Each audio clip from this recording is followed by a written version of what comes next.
Okay, thanks for introducing me, Rashi. Many times, our decisions in life make us realize the path we don't want to go down. And that's what happened with me as well.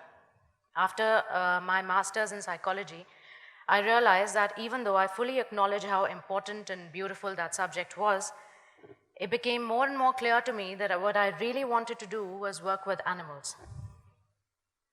So I'm going to talk to you today and share some stories of what happened next. And since we're exchanging views on how to help our planet, why I feel that love is the only factor that can bring about consistency in our efforts towards it. I did my first course in scuba diving 10 years ago in Goa. There are photographs from there. And my first terrestrial wildlife internship in an animal rehab in the south of Israel.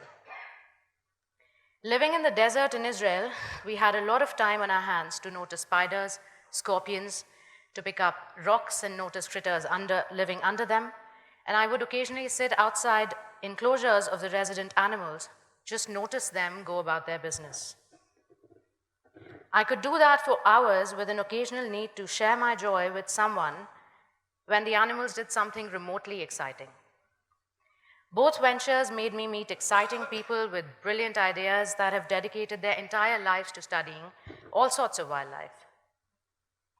Literally on a wild goose chase, I went from working at an animal rehab to becoming a marine and terrestrial field guide. I worked as a dive instructor every time I got an opportunity to, wherever I got an opportunity to. Spent some time at a reptile center and learned how to handle snakes, arachnids, and other reptiles. And what taught me the most about animal behavior was animal tracking in the African bush.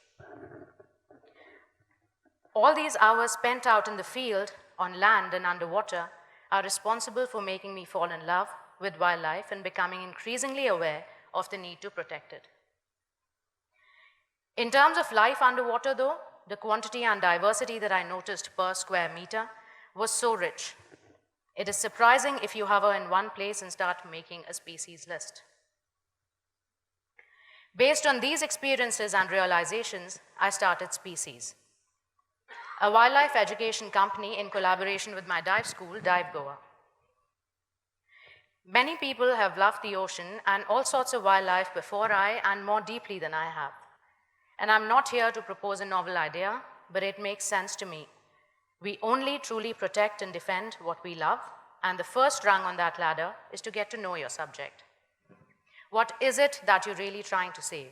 What is the ecological significance and importance of what you're trying to save? How fascinating are the anatomy and physiology of the whales that we are trying to save? How perfect are their bodies that they can swim with such minimum resistance, for example? How incredible is the fact that just by identifying the species of barnacles, you can narrow it down to the species of whale that the barnacle is coming from? The sharks that you're trying to protect, what makes them such successful predators? Strategy hunting, or parental care, memory, how all these definitions differ if we don't look at everything from a singular anthropomorphic point of view. Many organizations and individuals who care deeply arrange various initiatives like beach cleanups, picking up debris underwater, cutting out nets, replanting corals. We also do that. And it's great. It's great that people in large numbers gather and join these causes.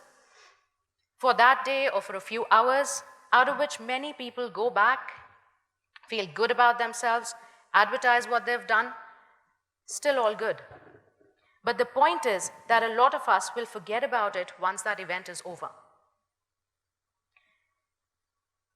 You will see that your efforts become more consistent and there's a constant sense of responsibility once you fall in love with what you're trying to protect. Every single one of us understands that we are in trouble because of what we've done to the environment. That is not a matter of opinion. In fact, that's a fact that we can't deny. Plants and animals are in danger and so on and so forth, and yes, it is scary. But unless you're a climate scientist or an active environmentalist, every single one of us tend to become a bit careless every now and then. I suppose because it's not a problem that's affecting us right away. It's not a problem that's affecting us immediately. We feel we've got bigger fish to fry. For example, a demanding boss or a dissatisfied spouse at home, or distracted children, financial issues, job issues, and the list goes on. I have a lot of respect for people who are living a zero waste life. I can't say honestly that I'm able to do that yet. Every now and then I find myself giving in and buying vegetables wrapped in plastic, or if I'm on the road and I'm thirsty and I forgot to pack my flask in the morning at 6 when I left home, I will go and buy that plastic single-use plastic or bottled water. I have noticed this many times over, that you attend a lecture or have a discussion, do a course, and expect change to happen overnight. Well, it doesn't. What does happen though is that you start feeling bad about doing it. I feel bad about buying that bottle of water or forgetting to carry my own shopping bag. Human beings are creatures of habit and will not continue to do things that make them feel bad, thereby eventually breaking that habit. While we as human beings live bound by several human constructs, animals do things differently. In their simple yet wonderfully intricate lives, there are fewer schedules and more rhythm, which is what we need to understand. Understanding them will humble us and make us more compassionate. And I strongly feel that compassion is what we need more than anything else today. The more we learn about it, the more we love and protect our planet and its dwellers. Through our several courses, like the ones mentioned on the screen here, and marine modules, Species and Dive Go Out Together are trying to achieve conservation through education. I want to talk about the oddities that exist and urge the people to come and experience this fascinating ocean with us firsthand. It's heartwarming to see my students develop a deeper sense of empathy and appreciation for the animals, and actively trying to not contribute more plastic in the ocean, to more plastic in the ocean. I love teaching these courses, to see that amazement on their faces when they realize how utterly incredible, fragile, and interdependent life is. It's a similar feeling to when you introduce someone to a great book, for example. Over the next few slides, let me try to show you some of these extremely interesting facts. The sunfish shown here is the animal that grows the largest in size. They can grow from being this tiny, the bead-like things that you see in this person's hand, to about 3 meters or 2,000 kilos. From about 2 mm to 3 meters. That is the growth range. Also, this fish lays close to about 300 million eggs at a time, laying more number of eggs than any other vertebrate on this planet. Okay. These eggs are on their own in the water and therefore need to be in large numbers because there is no parental care. On the other hand, something like the African cichlid does mouth brooding, carries all its babies in its mouth. So what happens here is actually quite interesting. The fish signals its babies by lowering its head down and backing up a little. And that's the signal for the babies to come and enter its mouth because there's a danger somewhere. And only once the danger is past will the babies come out and start swimming again. So that's active parental care in fish. Let's look at memory in fish. There's a little fish, a small fish called a goby, and they did an experiment on this fish. They were put on an artificial reef. This artificial reef had high tides and low tides like the ocean does, and the water would come up and recede. When the water receded, it left little depressions on that artificial reef called tide pools. Okay? And these depressions were filled with water. The gobies swam over that artificial reef once and then remembered that topography for the next 45 days, only by swimming over it once. And they used this, not only did they memorize it, but they also could recall this information to jump from one tide pool to another tide pool when they were trying to avoid predators. I find this super fascinating in fish, that who normally have a reputation of having a really short attention span or not being the sharpest when it comes to animals, can display this. This, what we're talking about, is spatial memory, which is remembering where an object is in relation to another object. This is what we use when we're trying to navigate through a familiar city, for example. Let's look at some other strategies. However, my clicker stop, hang on. Okay. These over here are cuttlefish, which are extremely intelligent cephalopods and masters of camouflage. Females and males look different in size, patterns, and coloration. Smaller male cuttlefish, which don't really stand a chance in competition with the larger, stronger males, are seen disguising themselves as females to get to the females they actually want to mate with. So you see that kind of cunning and strategy making in fish as well.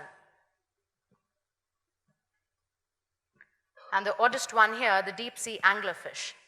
Okay. What this fish does is called sexual parasitism. It lives in really, really deep waters, and the abyssal part of the ocean has very low food and fish density, and it's dark. So when a male cuttlefish is looking for its mate, it's almost like looking for a football-sized object in a football field, but only that you're blindfolded and it's absolutely dark. So when you find that football, you stick to it and you never let go. And that's what the male does as well.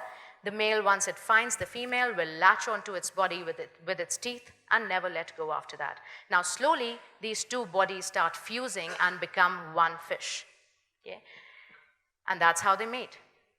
Now the problem here is that anytime we hear of anyone that gets an organ transplant, that person needs to be given immunosuppressants, because otherwise your body is going to reject that organ.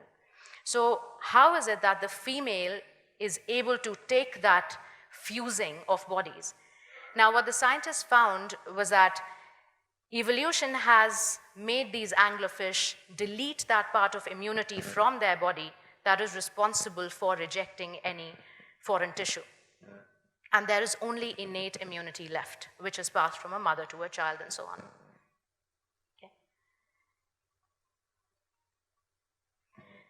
Some other, it's a funny looking fish. But some other strategies with predator and prey as well.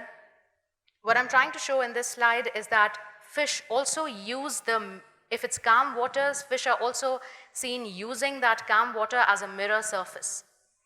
So while a fisherman is standing on the bank or the beach and trying to fish, they would use that calm water as a mirror surface and move away or exit that area or leave that area trying to, the fishermen that know about this, have more of a practical knowledge, will stand further away so the fish can't really see them.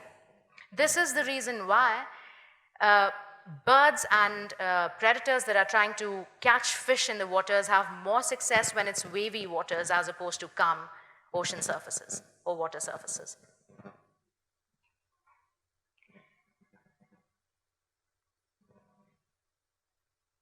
It is distressing to see photographs like this, of turtles stuck in six-pack rings, or this being the poster child of marine debris and marine crisis today, where a seahorse is holding an earbud and carrying it around.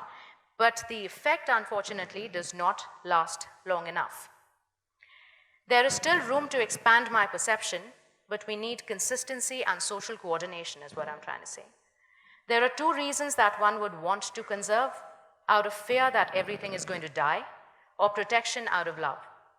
And initially, while I operated out of fear, every time I saw a mildly distressing photograph of the environment in danger, my efforts to protect went up. However, they didn't last. Staying in training at a dive center, a few things happened automatically. Using mooring lines instead of damaging corals and reefs with anchors every day, installing water filters at the center instead of bottled water, not using single-use glasses or cups, using paper bags, etc. However, when it comes to the efforts that are needed today, nothing is really enough. It is only when I started living with and falling in love with these animals that the efforts became more consistent and true. I want to teach my students that love instead of fear brings out a much more comfortable, consistent, and lasting motivation. Thank you.